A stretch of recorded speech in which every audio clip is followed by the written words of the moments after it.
And we are back for another episode of Fire Emblem Three Houses, episode 49? 49, I think. Because the last episode I recorded was 40. So basically, last episode I did was 48. And then last episode before that was 49, so this is 50. We'll see how Bernadette did. And get ready to be pissed off. Today. Perfect for shoving yourself inside, don't you think?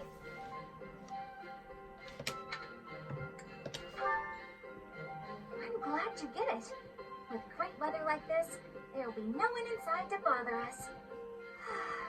I love feeling like I'm all alone in the world.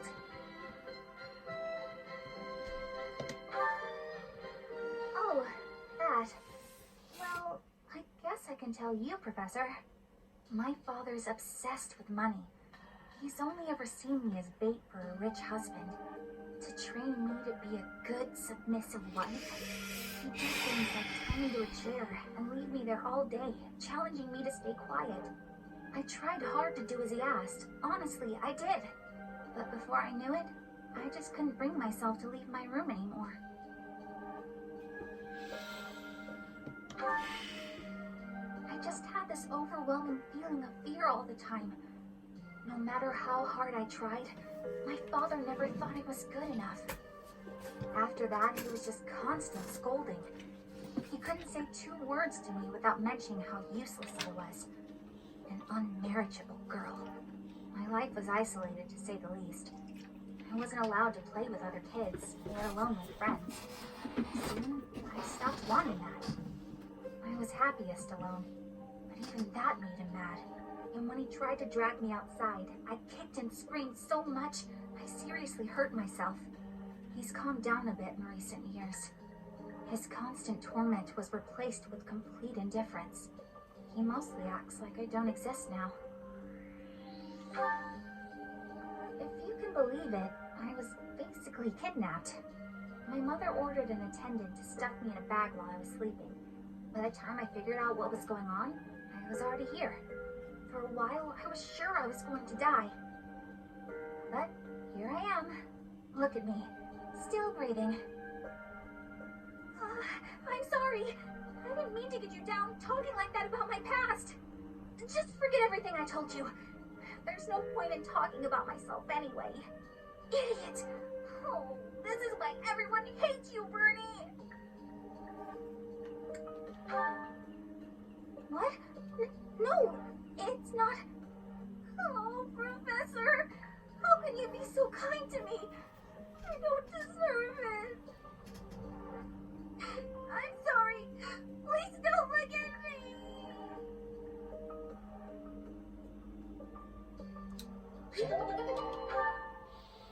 God, that seems like the second time. Why? If you're a parent, you should never fucking force your child into doing anything. No matter what you believe in. That just pisses me off. Bloody hell. I'm a bit shaken in anger. So, the next support won't help it, since this also is a bit of a force situation again. So, get ready to have another angry situation with Edelgard. Yeah. Also, know what? Oh, it's you. Out late again, I see. What brings you here? Is it that obvious? I despise being cooped up when sleep evades me. I just have to get some fresh air.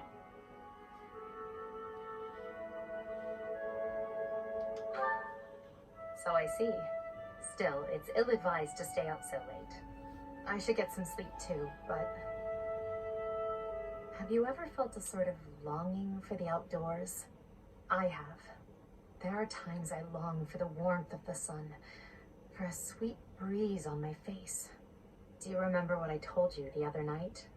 About my past? None of my siblings had a chance to lead the sort of life they deserved. An ordinary life. Don't say the top one. Just have what's called support will go down a bit. So, or just go I remember as much as you feel to say the top one. I did. We were imprisoned underground, beneath the palace. The objective was to endow our bodies with the power of a major crest. I have always possessed the crest of Seros, inherited through the Hresfeld bloodline. But it was only a minor crest, and most of my siblings bore no crest at all. In order to create a peerless emperor to rule Thodlin, they violated our bodies by cutting open our very flesh. Now here I stand, the fruit of that endeavor, Edelgard von Hresfeld. But that came at too high a price. The others were sacrificed. Ours weren't the only lives devastated by that terrible process. Innocents died as well, without even knowing what they were dying for. And there you have it, the truth of the Hresfeld's empire.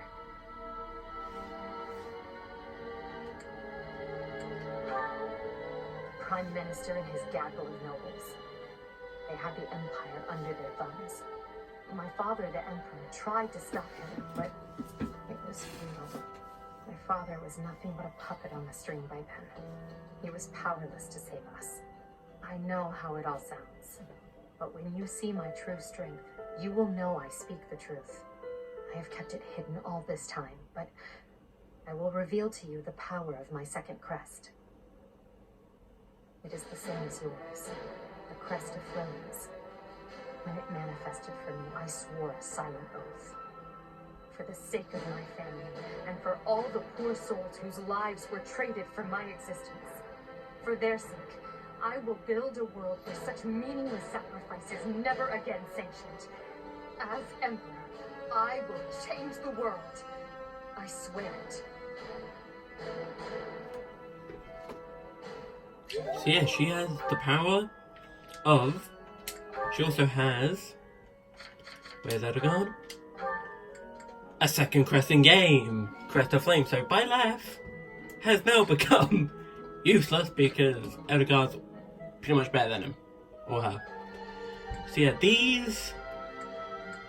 dislikes, outdated values, crash, rats, chains, losing control, all actually matters. Now, oh, that's... Just seeing that cutscene is a bit... I want to actually just talk about Edelgard for a moment or two, which might be spoilerish, so if it is spoilerish, click off the video, you don't have to see anymore.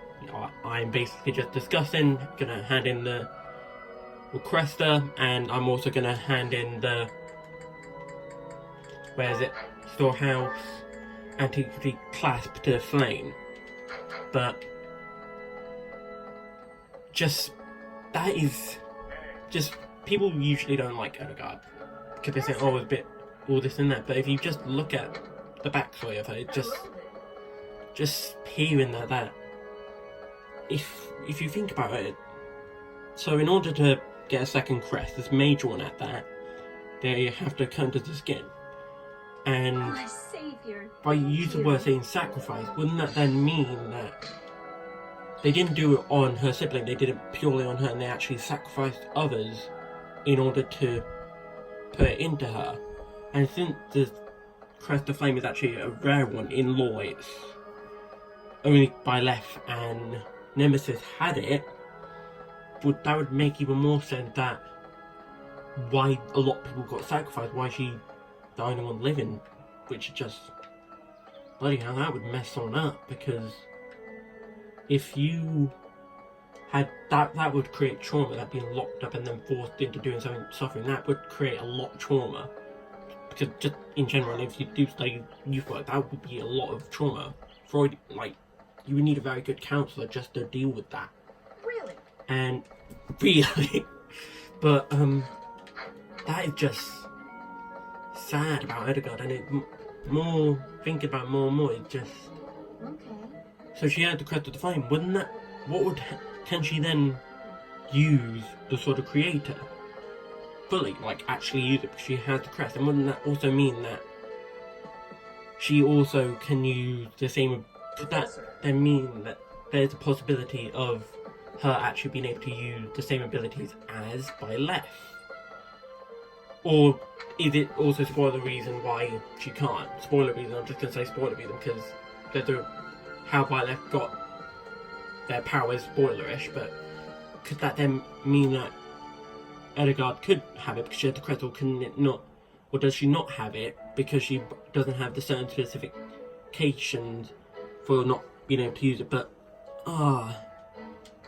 after seeing that one cutscene, the first one and the second one, that just basically Edelgard's already in my top 5 now. But I am so pleased. just those two support, you can probably gain a lot from knowing about Edelgard. You could probably gain a lot. So yeah, on the next episode of Fire Emblem Three Houses, we'll be basically doing the lecture, and probably what we're going to do is do one of the quests, and then afterwards we're going to do a prologue, and then we're going to have this week where we just do a exploration week, and then the week after we're going to do another prologue and another quest, which will then lead us into the Battle of Eagle and Lion. So I hope you guys have a nice day, and adios. See you guys on part 51, where it shouldn't take me to part 51, but because I only use a phone, I don't take over 40 minutes. Adios.